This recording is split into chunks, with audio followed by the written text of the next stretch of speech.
Ang PDP laban po. Sila lamang ang merong kakayahan ay pagtanggol at pigilin ang kanilang mga balakin. Mahalin po natin ang Pilipinas. Sakipin natin ang ating bansa. Kilala na po ninyo kung sino-sino yung mga kandidato sa kabilang team. Kilala na po ninyo, hindi ba? Pabalik-balik na lang. Pabalik-balik. Yung karamihan sa kanila, nakabalik na ng ilang beses. 2, 3, hanggang 4 na beses na nakabalik sa Senado. Ano ang kanilang mukha na iharap sa inyo?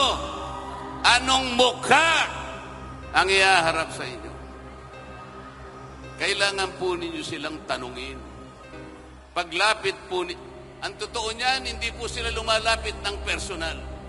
Ang ginagamit nila television, ang ginagamit nila radyo, mga tarpaulin, kung ano-ano, sapagkat nahihiya sila na lumapit sa inyo. Sapagkat titingnan nyo sila sa kanilang mga mata, hindi sila makakatingin sa inyo. Ngunit ang PDP laban, sila po, titingnan kayo straight in the eye.